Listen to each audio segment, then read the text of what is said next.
Oke, halo semuanya dan selamat datang kembali di Tanya Seputar Hukum ya. Untuk kali ini kita akan membuat video lagi dan menjelaskan mengenai bagaimana tata cara dan prosedur untuk memperoleh akte cerai ya. Akte cerai, kita bahas akte cerai lagi. Namun untuk memperoleh akte cerai pihak tergugat yang tidak hadir dalam persidangan atau biasanya disebut putusan first take. Oke, jadi bagaimana tata cara untuk memperoleh akte cerai bagi pihak tergugat yang tidak hadir sama sekali di persidangan atau putusannya first take. Oke.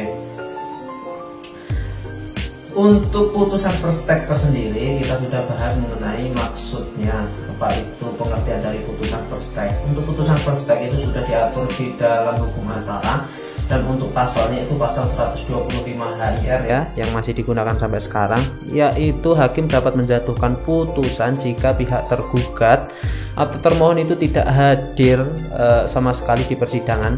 Ketika sudah dipanggil secara patut 3 kali berturut-turut tidak hadir, maka majelis hakim boleh menjatuhkan putusan, dan putusannya itu disebut putusan first take. Dan jika dalam jangka waktu tertentu tidak ada perlawanan atau verset sama sekali, maka putusan tersebut akan berkekuatan hukum tetap atau disebut ingkrah.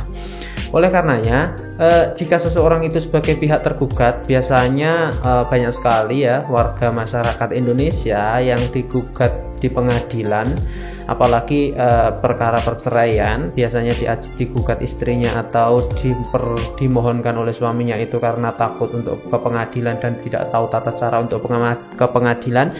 Biasanya tidak akan hadir ke pengadilan dan ya sudahlah, biar selesai aja sendiri ya. Namun pertanyaannya selanjutnya, untuk akta cerainya apakah terbit atau tidak dan bagaimana cara mengurusnya? Untuk akta cerainya, untuk putusannya first take itu biasanya memang akta cerainya keluarnya memang agak lama karena menunggu kekuatan hukumnya bersifat tetap atau ingkrah terlebih dahulu.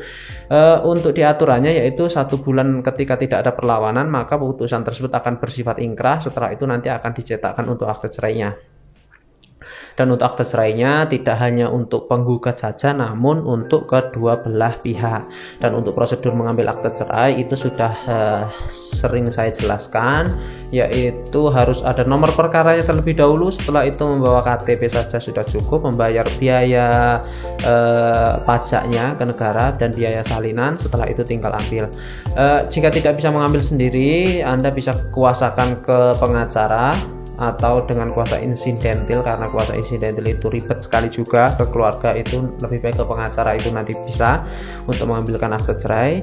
Dan jika akte cerainya berada di pengadilan lain atau jauh sekali misalnya di luar pulau, silahkan hubungi saya, nanti akan saya bantu untuk prosedur memperoleh akte cerainya di pengadilan lain. Oke. Untuk selanjutnya yaitu apakah kedua belah pihak akan memperoleh akte cerai? Oke. Dan jadi sebuah pengadilan itu nanti ketika kekuatan hukumnya sudah bersifat tetap dan ingkrah, maka dia akan menerbitkan akte cerai untuk suami dan istrinya atau untuk kedua belah pihak, baik untuk tergugat ataupun pihak penggugat. Dan ketika yang lebih sulit itu ketika hal tersebut diajukan oleh pihak suami atau permohonan talak. Jadi seorang istri ketika tidak hadir itu kan tidak akan memperoleh hak-haknya sama sekali ya. Biasanya itu ada yang dititipkan untuk nafkah iddah dan mutahnya, ada juga yang tidak ada sama sekali. Oke, jadi nanti kalau misalnya ada tanggungan berarti harus dibayar juga mengenai tuntutan nafkahnya. Kalaupun tidak ada bisa langsung diambil mengenai utuh akte cerainya. Dan jika Anda masih bingung dan perlu konsultasi, silahkan hubungi nomor di depan. Dan seperti biasa, semoga bermanfaat dan terima kasih. Dah.